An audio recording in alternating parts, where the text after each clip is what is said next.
கர்த்தருடைய பரிசுத்த நாமத்திற்கு ஸ்தோத்திரம். இன்னைக்கு நம்ம வெளிப்படுத்துதல் 21வது அதிகாரம் 4வது வசனத்தை தியானிக்க இருக்கிறோம். வெளிப்படுத்துதல் 21:4 ஜெபத்தோடு இந்த செய்திக்குள்ளே கடன் சொல்லுவோம்.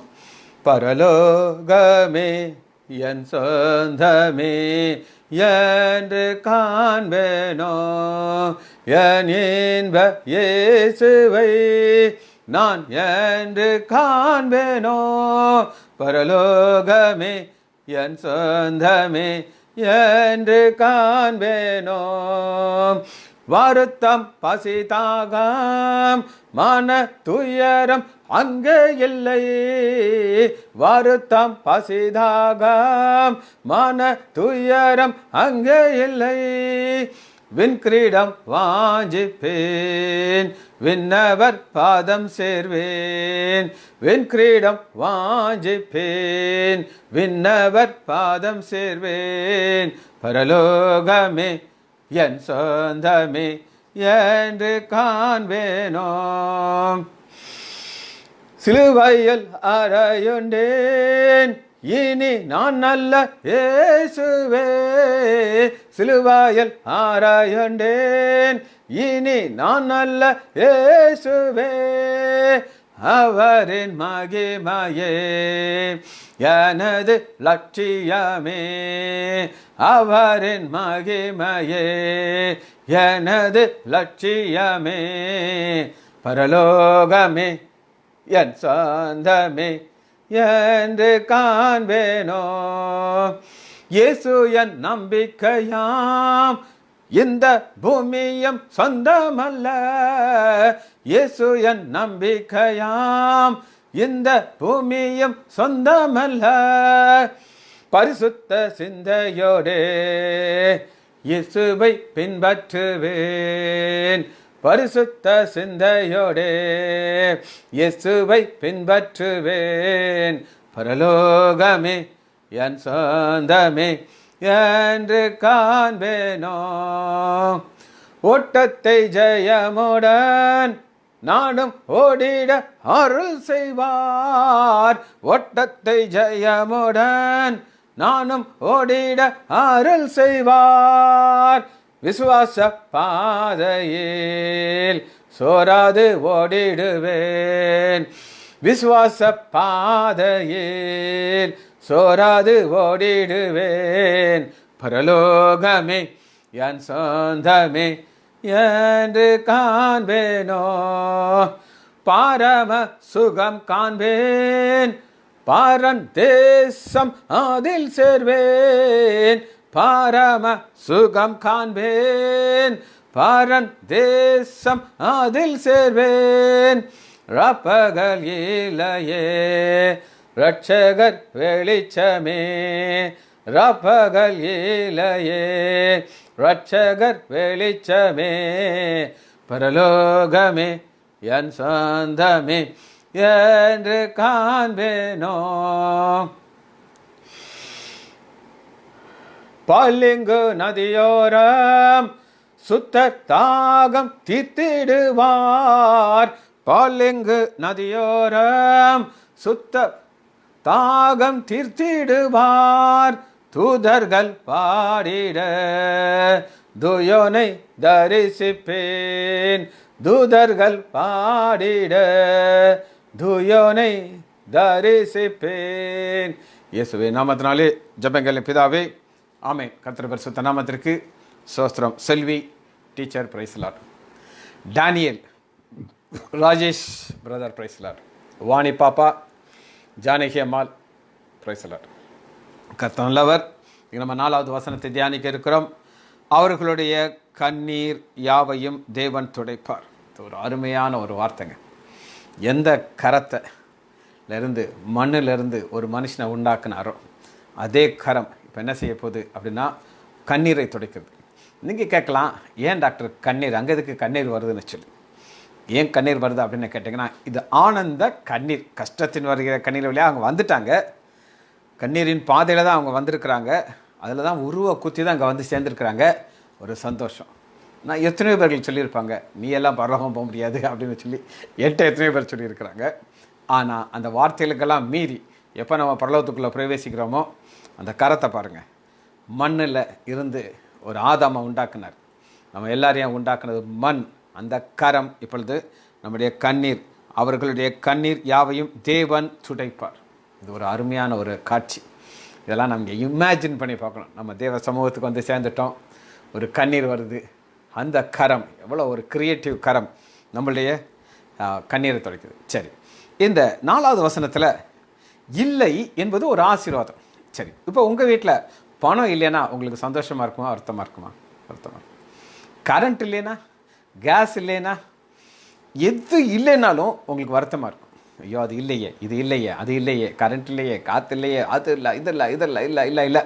ஆனால் பரலோகத்துக்கு வந்துக்கிட்டீங்கன்னா இல்லை என்பது ஒரு ஆசீர்வாதம். இதாங்க ஆண்டவர் மாற்றுறாரு. இல்லைங்கிறது ஒரு ஆசீர்வாதம். எப்படி மாற்றுறாரு பாருங்கள். மரணம் இல்லை. ஜெயந்தி அக்கா, சமந்தி அம்மா, ஜபந்தி அம்மாள், பிரைஸ்லார். இப்போ என்னெல்லாம் இல்லைன்னா, முதல்ல மரணம் இல்லை, துக்கம் இல்லை, அலறுதல் இல்லை, வருத்தம் இல்லை, முந்தினவைகள் ஒளிந்து போயின என்று விளக்குது. எல்லாமே இல்லைங்கிறது ஆசீர்வாதம். இன்னைக்கு எது உங்கள் வீட்டில் இல்லைனாலும் உங்களுக்கு வருத்தமாக இருக்கும். ஐயோ அரிசி காலி ஆயிடுச்சு, என்ன காலி ஆயிடுச்சு, என்ன இல்லையே இல்லையே இல்லையேங்கிறது வருத்தம். ஆனால் ஆண்டவர் என்ன செய்ய போகிறாரு? மாற்றுகிறார். இவர் எப்படி இந்த ஆசீர்வாதத்தை கொடுக்க போகிறார்னா, 7வது அதிகாரம் எடுத்துக்கொள்ளும். 7வது அதிகாரம் 17வது வசனம். சிங்காசனத்தின் மத்தியில் இருக்கிற ஆட்டுக்குட்டியானவரே. பாருங்க, நம்ம 2 பேரையும் இணைத்து பார்க்குறோம். இங்கே ஆண்டவராகி இயேசு கிறிஸ்து நம்ம பார்க்குறோம். ஆட்டுக்குட்டியானவரே இவர்களை மேய்த்து. சரிங்களா? மேய்க்கிறதுனா என்ன சொல்லுங்க பார்ப்போம். நாம் அவருடைய பலத்த கரத்திற்குள்ள ஆடுகள். அந்த ஆடுகளாகவே நம்ம வாழணும். இந்த பூமியில் வாழும்போது அவர் கொடுக்குற புல் நம்ம ஆகாரம், அதை நம்ம சாப்பிட்டுக்கிட்டே இருக்கணும். நம்ம உங்களுக்கு கொடுக்குறது புல். அந்த புல்லை நீங்கள் சாப்பிட்டு சாப்பிட்டு சாப்பிட்டு அதை ஆசை போட்டு நீங்கள் மற்றவங்களுக்கு அதை சொல்லணும். ஆட்டுக்குட்டியானவரே இவர்களை மேய்த்து இவர்களை ஜீவ தண்ணீர் உள்ள ஊற்றண்டே நடத்தும். ஜீவ தண்ணீர் உங்களுக்கு நான் ஏற்கனவே சொன்னேன். இந்த பூமியில் இருக்கிற ஒரு சிஸ்டம் வேறு, பரலோகத்தில் இருக்கிற சிஸ்டம் வேறு. அதை நான் உங்களுக்கு விளக்கமாக சொல்லிட்டேன். ஆனால் இந்த வசனத்தை உங்களுக்கு காட்டுறேன். ஜீவ தண்ணீர் உள்ள ஊற்று. ஊற்றுன்னு என்ன அர்த்தம் சொல்லுங்கள். உள்ளது அது இது வந்துக்கிட்டே இருக்கும். மைக்கேல் ஜான்சன், ஜானகியம்மாளுடைய மகன், பிரைசலாட். அப்போ நல்லா கேட்டுக்கோங்கய்யா. இவர்களை ஜீவ தண்ணீர் உள்ள ஊற்றுகளிலே நடத்துவார். நடத்துவார்னா ஆவியானவர் நமக்கு இந்த பூமியில் வாழும்போது அநேக காரியங்கள் மறை பொருளாக இருக்குங்க. டாக்டர் அம்மா விஜி, ஹோமியோபதி டாக்டர் அம்மா, பிரைசலாட். இந்த பூமியில் நமக்கு பல காரியங்கள் மறைவாக இருக்கும். ஏன் இது நடக்கிறது? Joyce Mary sister, praise Lord. ஏன் இது நடக்குது அப்படின்னு ஒரு கேள்வி நமக்கு இருந்துக்கிட்டே இருக்கும். ஆனால் என்றைக்கு நம்ம பரலோகம் வந்து சேர்றோமோ அன்னைக்கு நம்மளுடைய கேள்விகளுக்கெல்லாம் ஆண்டவர் பதில் கொடுப்பார். அதனால தான் ஜீவ தண்ணீர் உள்ள ஊற்றுகள். உங்களுக்கு நான் திரும்ப சொல்கிறேன், சிஸ்டம்ங்கிறது ஒன்று முக்கியமானது. பரலோகத்துக்கு போயாச்சுன்னா அந்த டோட்டல் சிஸ்டம் எதன் அடிப்படையில் இருக்குன்னா ஜீவன் தண்ணீர், இதன் அடிப்படையில் தான் இருக்கும். அதை நான் உங்களுக்கு ஏற்கனவே சொல்லிவிட்டேன். இந்த வசனத்தோட இணைத்து வாசிச்சுக்கோங்க. தேவன் தாமே இவர்களுடைய கண்ணீர் யாவையும் துடைப்பார். அப்போ மேய்க்கிறது ஆண்டவராகிய இயேசு கிறிஸ்து, ஆட்டுக்குட்டியானவர். இவருடைய கண்ணீர் யாவையும் துடைப்பார். 2 வசனத்தை இணைத்து பார்க்கும்போது இதனுடைய ஆழத்தை நீங்கள் பார்த்துக்கொள்ள முடியும். ரைட். இப்போ முதல்ல நம்ம பார்க்க போகிறோம் மரணம் இல்லை. ரைட். இந்த மரணத்தை எப்படி ஆண்டவர் மாற்றுகிறார் அப்படிங்கிறத நம்ம பார்க்க போகிறோம். வாசிப்போமா? ஏசாயா 25:8. ஏசாயா 25:8.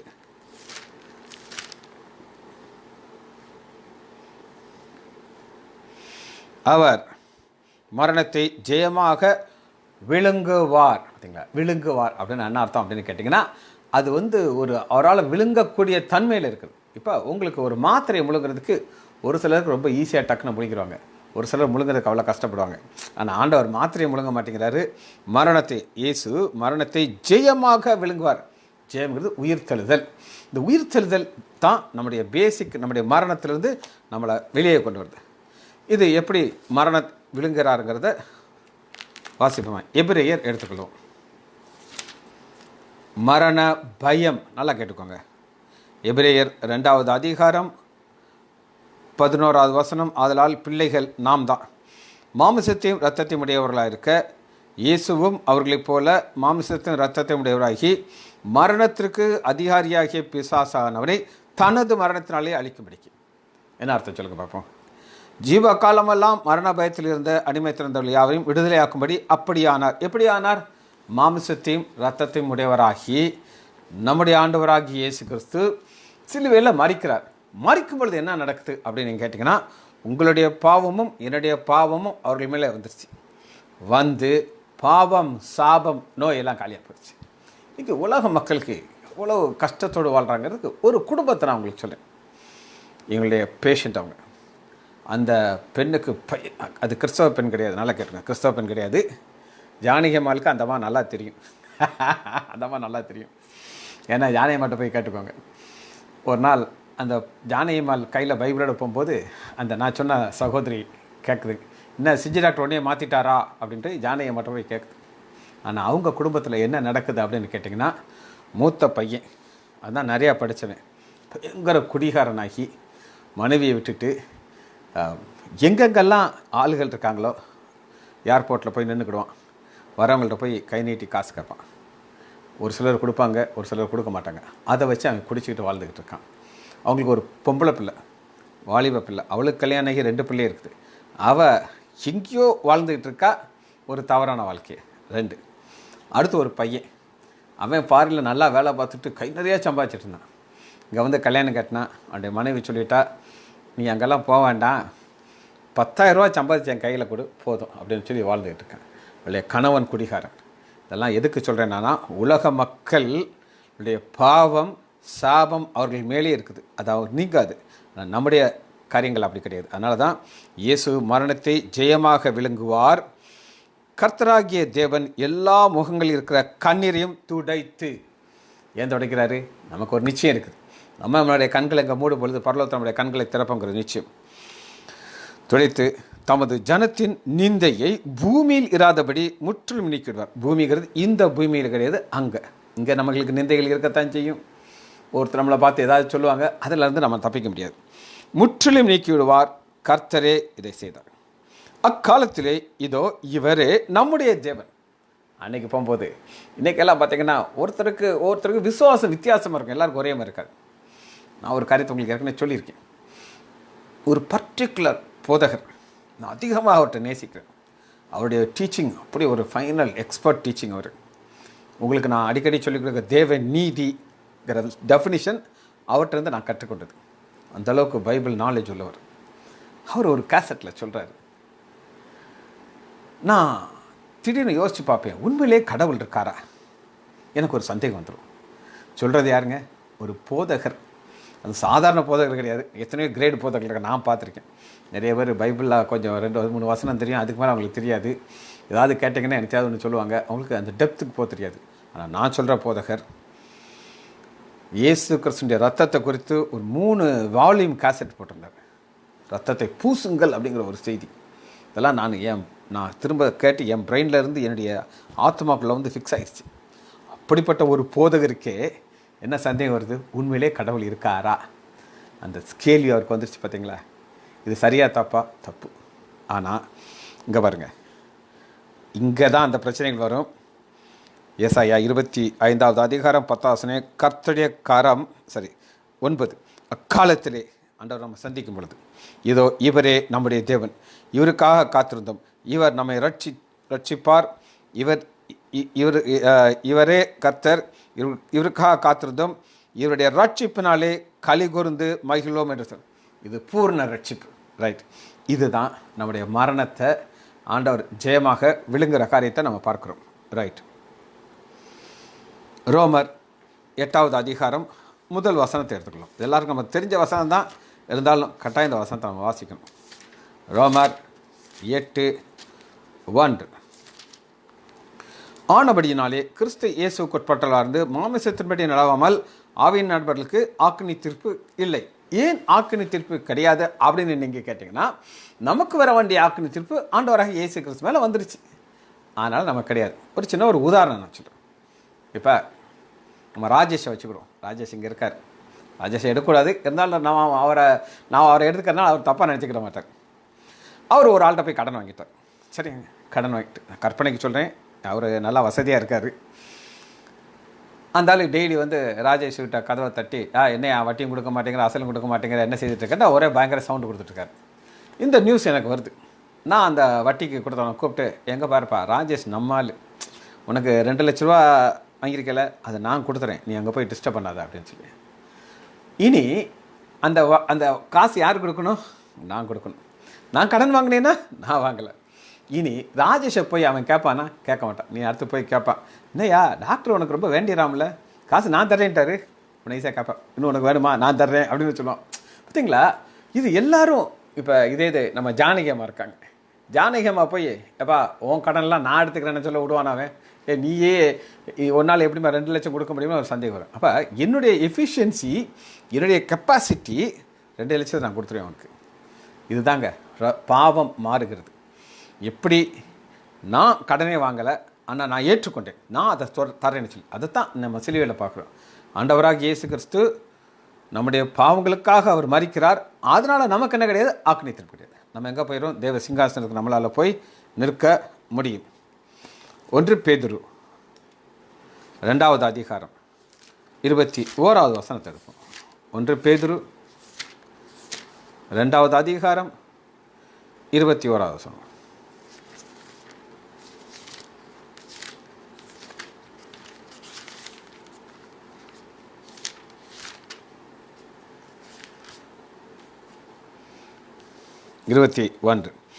இதற்காக நீங்கள் அழைக்கப்பட்டிருக்கிறீர், ஏனென்றால் கிறிஸ்துவும் உங்களுக்காக பாடுபட்டு, அவர் பாடுபட்டுட்டார்.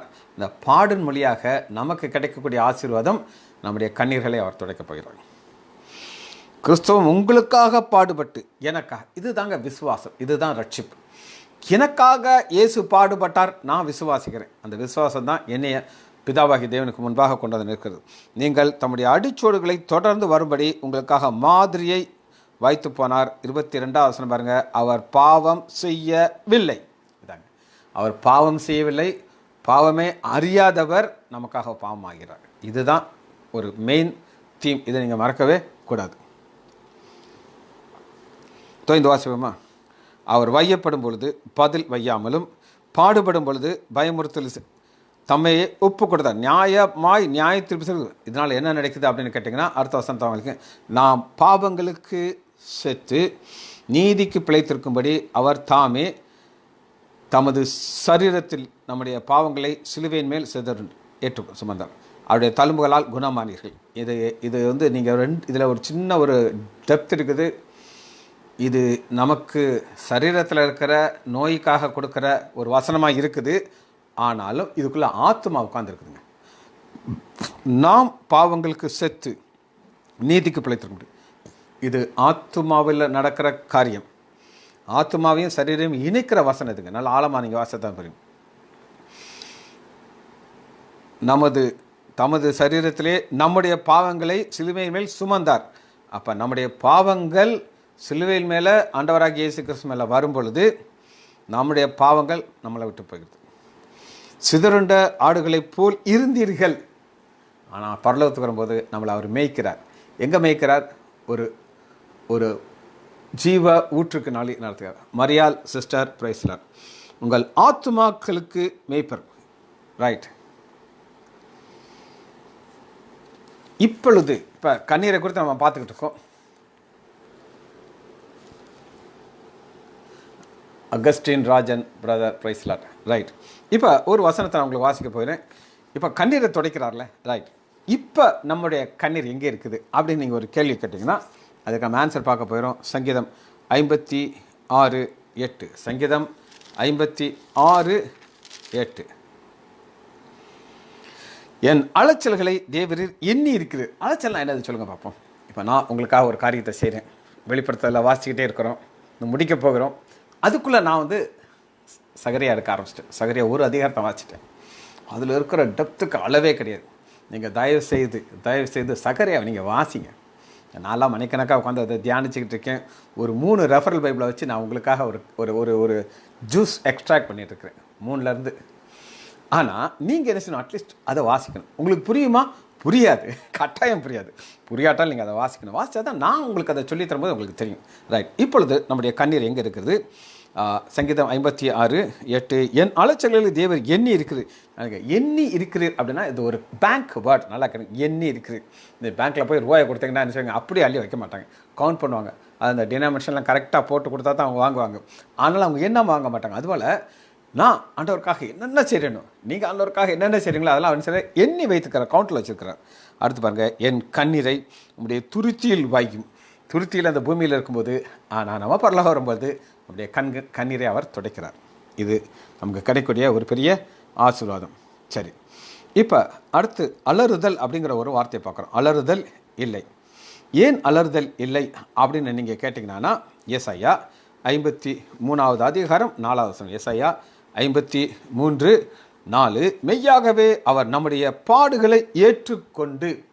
பாடு அப்படின்னா என்ன அப்படின்னு நீங்கள் கேட்டிங்கன்னா, ஒவ்வொருத்தருக்கும் ஒவ்வொரு வித்தியாசமான பாடுகள் இருக்கும். என்னை ஆண்டவர் அநேக பாடல்கள் வழியாக கொண்டு போனார், அநேக நிந்தைகள் வழியாக கொண்டு போனார். ஆனால் இப்போ என்னுடைய வாழ்க்கை பெரிய ஆசீர்வாதம்னா வாழ்க்கையாக இருக்குது. நான் கரெக்டாக காலைல எழுந்திரிச்சு ப்ரேயரை முடிச்சுட்டு ஒரு வாக்கிங் போவேன். போயிட்டு வந்து கொஞ்ச நேரம் ரெஸ்ட் எடுப்பேன். குளிச்சுட்டு இந்த மெசேஜ் ஆரம்பிச்சிடுவேன். முடிச்சுட்டு யூடியூப்பில் அப்லோட் பண்ணிவிட்டு ஓபிக்கு போயிடுவேன்.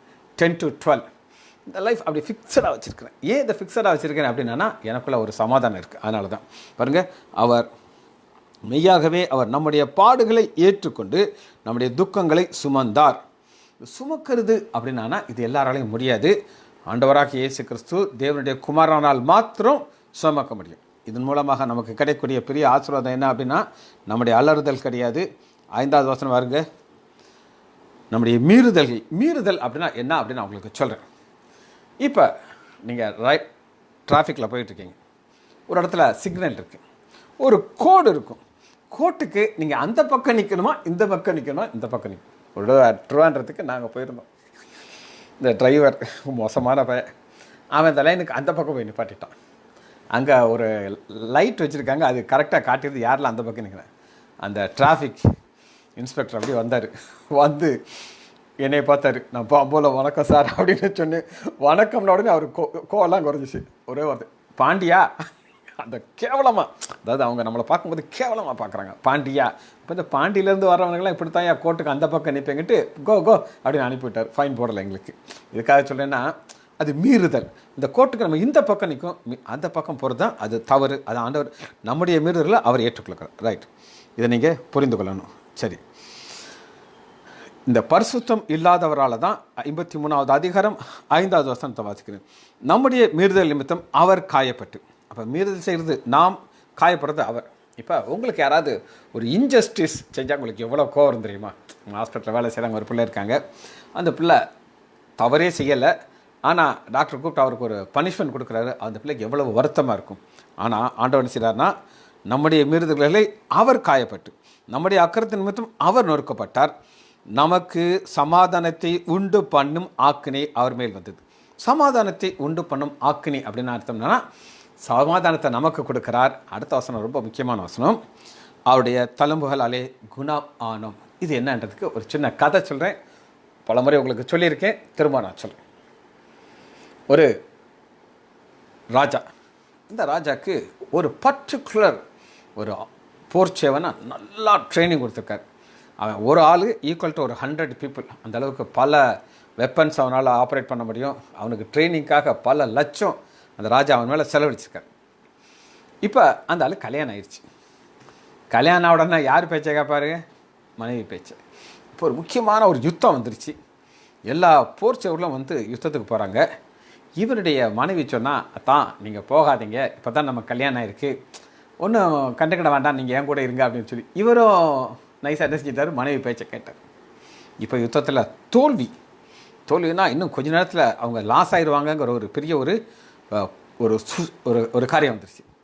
அப்போ ராஜா கேட்குறாரு, நம்ம யுத்தத்தில் ஏன்ப்பா தோக்குறோம், நம்ம ஜெயிப்போமே ஏன்? அப்பா சொன்னாங்க, நீ ஒருத்தருக்கு நல்லா சாப்பாடு போட்டு வளர்த்தே இல்லையா, பல லட்சம் செலவழிச்சல, அவன் யுத்தத்துக்கு வரல, பொண்டாட்டி கூட கிடக்கிறான் அப்படின்னு சொல்லி ராஜாவுக்கு கோபம்னா கோபம், அப்படி ஒரு கோபம்.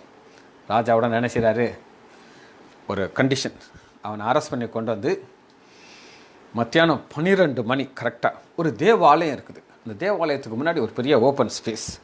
அந்த ஓப்பன் ஸ்பேஸில் அவனை கட்டி வச்சுருக்காங்க. ராஜா சொல்கிறாரு, கரெக்டாக 12 மணி அந்த சர்ச்சு பெல் அடித்த உடனே நானே என்ன செய்வேன், அவனை ஷூட் பண்ண போகிறேன். ஏண்டா நம்ம தேசம் அழியுது, நீ என்னடா அவன் மனைவி தான் பெருசா அப்படின்னு சொல்லி கோவத்தில் ஆர்டர் போட்டார். அவனை கட்டி வச்சாச்சு. இப்போ 11 மணி ஆயிடுச்சு, ராஜா வந்துட்டார். இனி எல்லாரும் வெயிட் பண்ணிகிட்ருக்காங்க. 12 மணி அடித்தானா ராஜாவை சொல்ல போகிறேன்ட்டார். அப்போ 12 ஆகுது, 12:15 ஆகுது, 12:30 ஆகுது, பெல் அடிக்க மாட்டேங்குது. ராஜாவும் பார்க்குறாரு, பெல் அடிக்க மாட்டேங்குது. ஆனால் ஒரு வாலிப பெண் அப்படியே நடந்து வர்றா ராஜாவிட்ட. அந்த பொண்ணுடைய கையில் பார்த்தீங்கன்னா 2 கையில் உள்ள எலும்புகள்லாம் உடைஞ்சி இந்த விரலெல்லாம் அப்படியே தொங்கிட்டு கிடக்கு. அப்படியே வந்து ரத்தம் வடிஞ்சிக்கிட்டே இருக்குது. இந்த கையை அப்படியே காட்டிக்கிட்டே ராஜாட்ட வர்றா. ராஜா, என்னம்மா உன் கை எப்படிம்மா இப்படி உடஞ்சது, விரலெல்லாம் தொங்கிட்டு இருக்கேம்மா, என்னாச்சுமான்னு ராஜா அப்படி ஒரு பதட்டத்தோடு அந்த பொண்ணுகிட்ட கேட்குறார். அப்போ அந்த பொண்ணு சொல்கிறா, ராஜா அந்த நிற்கிறார் பார்த்தீங்களா, அது என் கணவன். நீங்கள் ஆர்டர் போட்டீங்க, இந்த பெண் 12 அடிச்சிட்டா என் கணவன் செத்து போயிடுவார். நான் பார்த்தேன், எனக்கு வேறு வழியே இல்லை.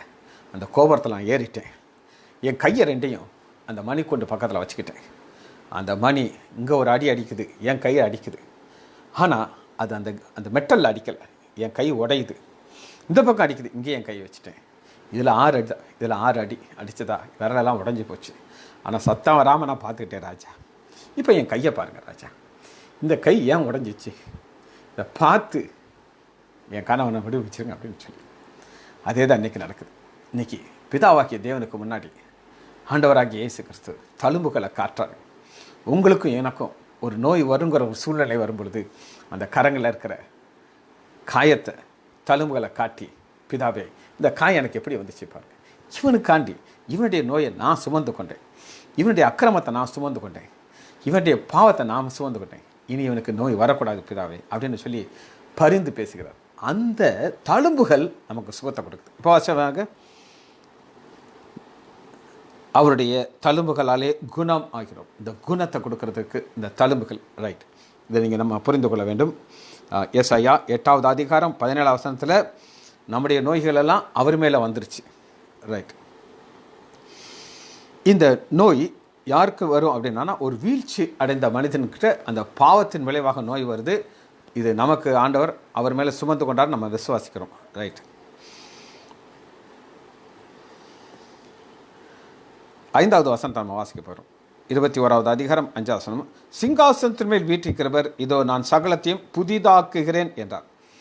சகலத்தையும் புதிதாக்குறேன் அப்படின்னு கேட்டிங்கன்னா, முதல்ல ஆண்டவர் எதை புதிதாக மாற்றினார் அப்படின்னு கேட்டிங்கன்னா, வாசிப்போமா, அவர் புதுசாக யாரை உண்டு பண்ணுகிறார். 2 கொரிந்தியர் 5வது அதிகாரம் 17வது வசனம். நம்மளை ஒரு புது சிருஷ்டியாக மாற்றுகிறார்.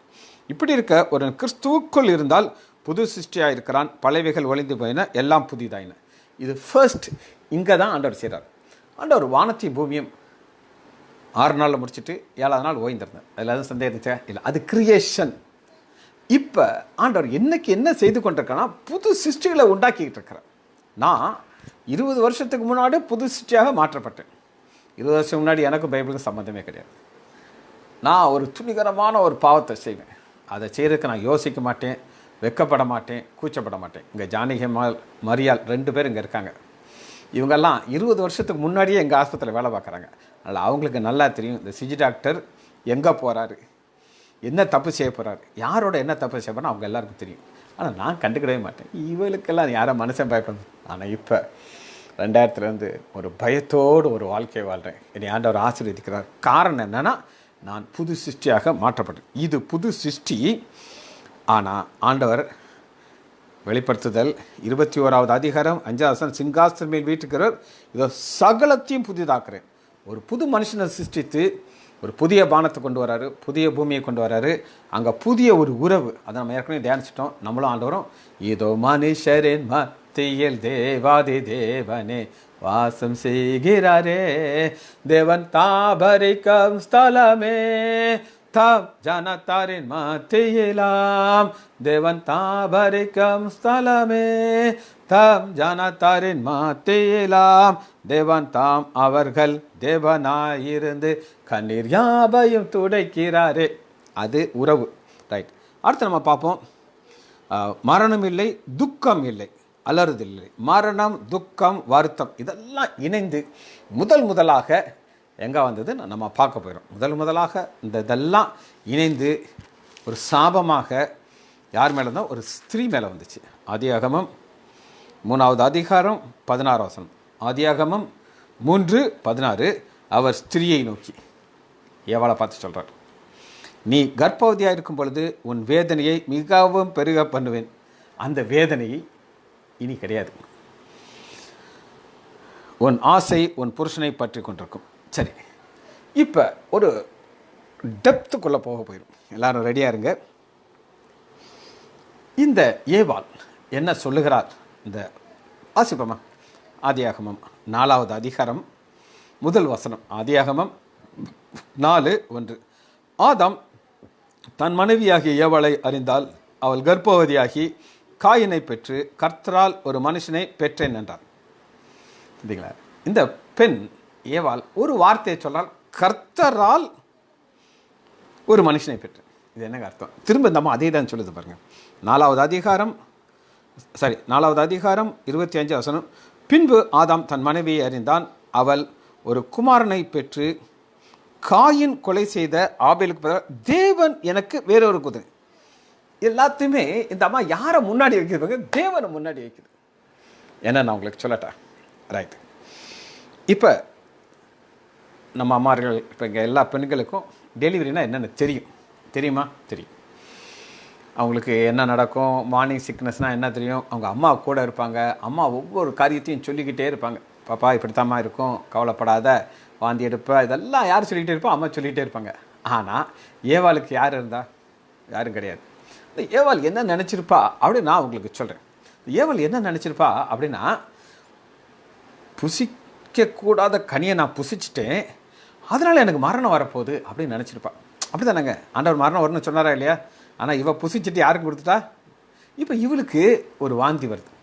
அந்த வாந்தி வரும்போது இவன் என்ன நினச்சிருப்பா? ஓஹோ, நம்ம சாக போகிறோம், நம்ம கதை முடிய போகுதுன்னு அவன் நினச்சிருப்பான். ஆனால் ஆண்டவர் ஏவாளுக்கு, இல்லைம்மா நீ மறிக்க மாட்ட, இப்போ நீ கர்ப்பவதியாக இருக்க, நீ கவலைப்படாத அப்படின்னு ஒரு ஆறுதல் வார்த்தை அவருக்கு சொல்லிக்கிட்டே இருந்திருப்பார். அடுத்து பாருங்கள், டெலிவரிக்கு வயிறு நல்லா பெருசாக இருக்கும். வயிறு ஊதுனோட நான் அந்த மாதிரி நினச்சிருக்கோம். இது யாரும் பார்த்தது கிடையாது. பார்த்துங்களா? இப்போ நீங்கள் நான் எல்லாருக்கும் தெரியும், ஒரு அக்கா மாசமாக இருக்கான்னா அவளுக்கு தெரியும் வயிற்று பெருசாகும், அப்புறம் டெலிவரி ஆகும், ஒரு குழந்தை பிறக்கும்ங்கிறது எல்லோரும் நமக்கு தெரியும். ஆனால் அந்த காலத்தில் யாருக்கும் தெரியாத காலத்தில் இந்த ஏவாளுடைய மனது எவ்வளவு ஒரு பயந்துட்டு இருக்கும் பார்த்தீங்களா? இப்போ நீங்கள் பார்க்குற எல்லாம் அந்த அம்மாவுக்கு இருந்திருக்கும். பயம், துக்கம், அலறுதல் எல்லாமே யாருக்கு இருந்திருக்கும்? ஏவாளுக்கு இருந்திருக்கும். ஆனால் ஆண்டவர் அதுக்கு ஒவ்வொரு நாளும் அவளை உற்சாகப்படுத்திகிட்டே இருந்திருப்பார். அதனால தான் அந்த அம்மா ஒரு வார்த்தை சொல்லுது. என்ன வார்த்தை சொல்லுது? கர்த்தரால் ஒரு மனுஷனை பெற்றேன். கர்த்தர் மட்டும் என் கூட இல்லாமல் எனக்கு ஒரு ஆறுதல் வார்த்தை சொல்லாமல் பயப்படாத அப்படின்னு. சரி, இப்போ டெலிவரி நேரம். இந்த டெலிவரி எவ்வளோ கஷ்டமாக இருக்குன்னு நினைக்கிறீங்க?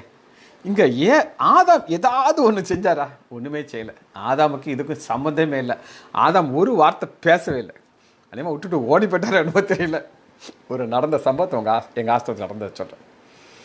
ஒரு ஆள் அவருக்கு 5 பொம்பளை பிள்ளை பிறந்துருச்சுங்க. 5வது பொம்பளை பிள்ளை பிறந்த உடனே அவருக்கு பயங்கர கோபம். அப்ஸ்காண்டாயிட்டார். அப்ஸ்காண்டா எங்கே போனார்னே தெரியல. 5வது பொம்பளை பிள்ளை கோவத்தில் ஓடியே போயிட்டார். அதே அந்த ஆதாம் அப்படி தான் ஓடியே போயிருப்பார் நினைக்கிறேன். இதுக்காக இதை நான் உங்களுக்கு திரும்ப நான் அதை சொல்கிறேன் அப்படின்னு கேட்டிங்கன்னா, ஆண்டவர் எல்லாத்தையும் அனுமதிச்சுட்டு கூட இருந்தார். கூட வந்து, மகளே நீ கவலைப்படாத, உனக்கு நான் டெலிவரி கண்டக்ட் பண்ணி தரேன்ட்டு. சரி, இப்போ குழந்தை பிறந்துருச்சு. இப்போ அந்த ஃபஸ்ட் டைம் அந்த குழந்தை வெளியே வருது. அப்போ அந்த தொப்புள் கொடியை யார் வெட்டியிருப்பா நினைக்கிறீங்க? இந்த அம்மாவுக்கு வழியில் அப்படியே கிறங்கி போய் கிடந்திருக்கும். ஆதாம் இந்த சீன்லேயே கிடையாது. நான் விசுவாசிக்கிறேன், ஆண்டவர் தான் என்ன செஞ்சுருப்பார்? இந்த தொப்புள் கொடியை வெட்டி அந்த குழந்தையை அழகாக சுற்றி பக்கத்தில் படுக்க வச்சுருப்பார். நான் விசுவாசிக்கிறேன். அதனால தான் அந்த அம்மா சொல்லுது, ஆதாம் தேவன் எனக்கு வேறொரு புத்திரனை கொடுத்தார். 4வது அதிகாரம் 1 வசனம். கர்த்தரால் ஒரு மனுஷனை பெற்றேன். நீங்கள் பார்க்குற எல்லா வேதனைகளும் இணைந்து தான் இந்த 4வது வசனத்தில் பார்க்குறது. கண்ணீர், மரணம். ஏன்னா நமக்கு எல்லாருக்கும் தெரியும், ஒரு பெண் டெலிவரி ஆறானா ஒரு மரணத்துக்குள்ளே போய் தான் வெளியே வருவாள். எத்தனை பேர்களை நான் பார்த்துருக்கேன். மரண பள்ளத்தாக்கள் வெளியே தான் அவங்க என்ன செய்வாங்க? வருவாங்க. துக்கம் இல்லை, அலறுதல் இல்லை, வருத்தம் இல்லை, முதலியவைகளெல்லாம் ஒளிந்து போயின. சரி, 20வது அதிகாரம் 11வது வசனத்தை வாசிப்போம். பின்பு நான் பெரிய வெள்ளை சிங்காசனத்தையும் அதில் மேல் வீற்றிருக்கிறவரும் கண்டேன். இந்த பெரிய வெள்ளை சிங்காசனத்தில் வீற்றிருக்கிறவர் மாத்திரம்தான் அதை செய்ய முடியும். எதை செய்ய முடியும்? ஒரு மரணத்தில் இருக்கிற ஒரு பெண்ணுக்கு தேவன் தான் எனக்கு ஒரு பிள்ளையை கொடுத்தாரு, மனுஷங்களால் நாள் என்ன செய்ய முடியாது, கொடுக்க முடியாதுன்னு சொல்லுவாங்க. ரைட், இது ஒரு ஆழமான சத்தியம், இது நீங்கள் புரிஞ்சு கொள்ள வேண்டும். ரைட், ஆதியாகமம் 9வது அதிகாரம் 29வது வசனம். ஆதியாகமம் 9:21. இங்கே நம்ம பார்க்க போகிற ஒரு காரியம் என்னதுன்னா, ஒரு புது கிரியேஷனுக்கும் பழைய கிரியேஷனுக்கும் ஒரு வித்தியாசத்தை காட்டுறேன். சரியாங்க? இப்போ ஆதாம் பிரச்சனை முடிஞ்சிருச்சு. இப்போ நோவா என்ன செய்கிறாரு? ஒரு பேழையை உண்டாக்கிட்டாரு. அதில் ஒரு அருமையாக ஒரு போதகர் அதில் என்ன சொல்லியிருக்காரு அப்படின்னு கேட்டிங்கன்னா, எல்லாத்தையுமே உள்ளே ஏற்றிட்டார். யார் ஏற்றினார்? 2 ஜோடியாக எல்லாத்தையும் ஏற்றிட்டார். அவர் குடும்பத்தை சேர்த்து ஏற்றியாச்சு. அவருக்கு தெரியாமலே ஒருத்தர் உள்ளே வந்துட்டான். அது யாருன்னா சாத்தான். அப்படி தானேங்க? அவனை என்ன செஞ்சுட்டான்? உள்ளே ஏறி உட்காந்துக்கிட்டு வெளியே வரும்போது 29வது அதிகாரம் 23வது வசனம் 21. நோவா திராட்சை ரசம் குடித்து வெறி கொண்டு தன் கூடாரத்தில் வஸ்திரம் விலகி படுத்திருந்தான். இது இவனுடைய தப்பா இல்லையான்னு கேட்டிங்கன்னா, இவனுடைய தவறு கிடையாது. எப்படின்றதை நான் உங்களுக்கு சொல்கிறேன்.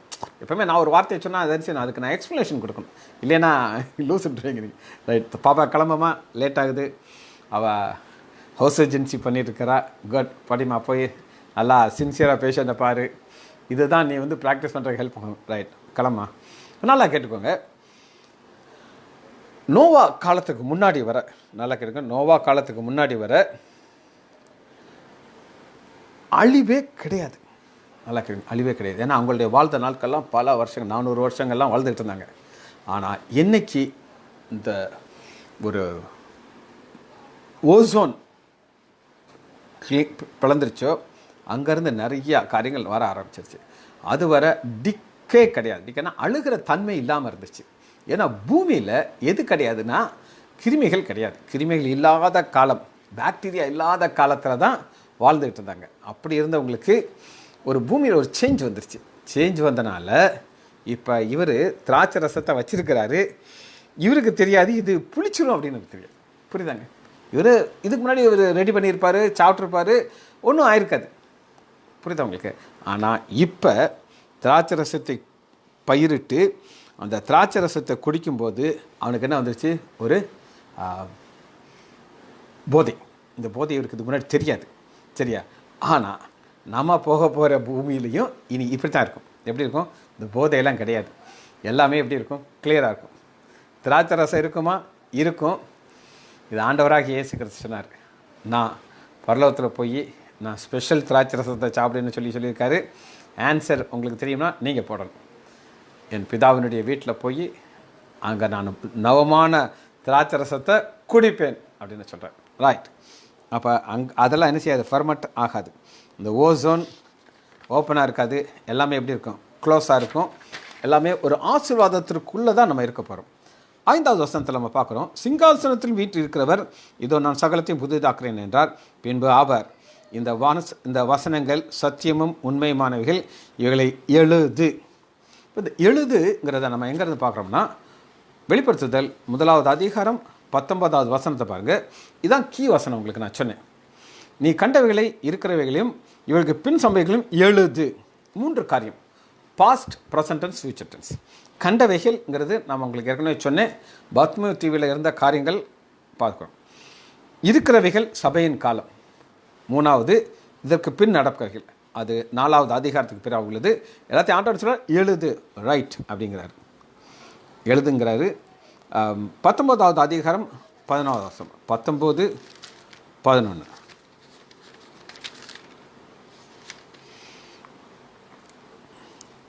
பின்பு நான் பரலோகம் திறந்திருக்கிறத கண்டேன், ஏதோ ஒரு வெள்ளை குதிரை காணப்பட்டது. அதன் மேல் ஏறிந்தவர் உண்மையும் சத்தியம் உள்ளவர் என்னப்பட்டவர், அவர் நீதியாய் நியாயம் தீர்த்து யுத்தம் செய்வார்.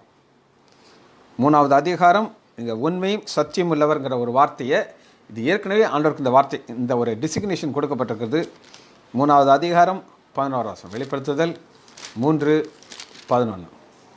இதோ சீக்கிரம்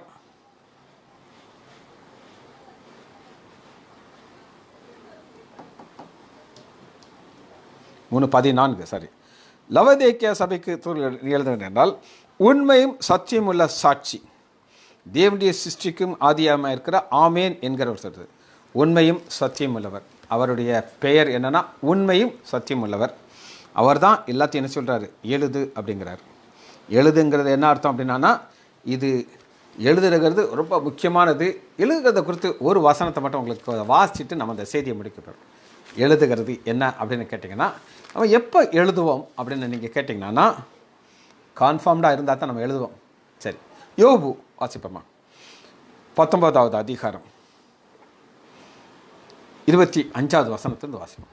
யோபு 19:25. என் மீட்பர் உயிரோடு இருக்கிறார் என்றும் அவர் கடைசி நாளிலே பூமியில் மேல் நிற்பார் என்பதையும் நான் அறிந்திருக்கிறேன். யோபுக்கு மீட்பராகிய இயேசு கிறிஸ்து 2வது வருகையை குறித்து கான்ஃபிடென்ட்டாக சொல்கிறார். அதைத்தான் அவர் என்ன சொல்கிறாருன்னு பார்ப்போம். இந்த என் தோல் முதலானவைகள் அழுகிய பின்பு நான் என் மாமிசத்திலிருந்து தேவனை பார்ப்பேன். இது முடியுமா? முடியாது. இது அவருக்கு கிடைக்கக்கூடிய ஒரு புதிய சரீரம். சரீரம் என்ன செய்வது, மாமிசெல்லாம் என்ன செய்ய அழுகி போயிருங்கிறார். அவரை நானே பார்ப்பேன், அந்நிய கண்கள் அல்ல, என் கண்களே அவரை காணும் இந்த வாஞ்சையினால். இந்த கண்கள் அப்படின்னா என்ன கண்கள் சொல்லுங்கள்?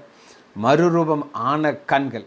அதை எவ்வளோ கான்ஃபிடெண்ட்டாக அவர் சொல்கிறார் அப்படின்னு கேட்டிங்கன்னா, 23 வசனம், யோபு 19:23. நான் இப்பொழுது சொல்லப்படுகிற வார்த்தை எழுதப்பட்டால் நலமாக இருக்கும். சரி, ஒரு சின்ன ஒரு உதாரணம் சொல்கிறேன். நீங்கள் ஒருத்தரை பற்றி ஒரு ரகசியமான ஒரு வார்த்தையை, ரகசியமான ஒரு மேட்ரை நீங்கள் இன்னொருத்தருக்கு சொல்கிறீங்க. சொல்லிவிட்டு என்ன சொல்லிங்கிறீமா, இங்கே பாரு நான் சொன்னேன்னு மட்டும் நீ சொல்லிடாத. அவங்க மட்டும் எழுதி கொடுனா எழுதி கொடுங்க ஓடியே போயிடுவீங்க. இப்போ மற்றவங்களை குறித்து தப்பான காரியங்கள், புறங்குற காரியங்களெல்லாம் நம்ம என்ன செய்ய மாட்டோம், எழுதி கொடுக்க மாட்டோம். சொல்லும்போதே நான் சொன்னேன்னு சொல்லிடுறாருன்னு சொல்லுவோம். ஆனால் யோபுக்கு அப்படி கிடையாது. அது எழுதினா நல்லா இருக்கணும். அடுத்து பாருங்கள், இன்னும் கொஞ்சம் ஆழமாக போகிறார் பாருங்கள் எழுதுறதை குறித்து. 23 வசனம், இப்பொழுது சொல்லப்பட்ட வார்த்தைகள் எழுதப்பட்டால் நல்லாயிருக்கும், அவைகள் ஒரு புஸ்தகத்தில் வரையப்பட்டு அல்லது என்றென்றைக்கும் நிலைத்திருக்கிறார்களா கருங்கல் உளியில் பட்டு. ஏது கருங்கல்ல வெட்டணுங்கிறார். ஏன் புஸ்தகம்ட்டு மாற்றிட்டார் அப்படின்னு கேட்டிங்கன்னா, புஸ்தகம் என்ன சொல்லுங்கள், கரையாக வந்துடும். கரையாக வந்து அரிச்சிடும். ஆனால் கரையான் எதில் வராது, கருங்கல்லில் வராது. இந்த கருங்கல்ல வெட்டிட்டுங்கிறாரு. அப்புறம் யோசிக்கிறாரு, வருஷமாக போனான்னா அது அப்படியே தேஞ்சு போயிடும், அது மேலே ஈயத்தை வச்சு ஒட்டிடு, இனி மறையுமா? மறையாது. அந்தளவு கான்ஃபிடெண்ட்டாக இருக்கார் இயேசு கிறிஸ்துவின் 2வது வருகையை குறித்து. அதுபோல தான் இங்கேயும் பிதாவாகிய தேவன் என்ன சொல்கிறாரு, இவர்களை எழுது என்றார். ஜெபிச்சு முடிப்போமா? மகா இரக்கமும் கிருபையுமுள்ள பிதாவே, துதிக்கிறோம் ஐயா. பரலோகத்திலே நாங்கள் எங்களுக்கு கிடைக்கக்கூடிய ஆசீர்வாதங்களை நாங்கள் தியானித்தோம் ஐயா. எங்களால் நம்ப முடியாத காரியங்கள் ஐயா. ஆனாலும் எங்களுடைய விசுவாசம் எங்கள் இந்த வார்த்தையின் மேலே இருக்கிறது ராஜா. இந்த வார்த்தையின்படி எங்களை நீர் ஆசீர்வதிக்கிறீர் ஐயா, காக்கிறீர் ஐயா, பலப்படுத்துகிறீர் ஐயா, நான் மேலால் நற்புகிறேன் ஐயா. பிள்ளைகள் ஒவ்வொருவரையும் ஆண்டவராகிய இயேசு கிறிஸ்துவின் நாமத்தினாலே ஆசீர்வதிக்கிறப்பா. பிள்ளைகளை ஒரு சுத்தரத்த கொட்டைகளை மூடி மறைத்து காத்துக்கொள்ளுங்க ஐயா. இயேசுவின் நாமத்தினால் ஜெபங்கள் பிதாவே, ஆமென்.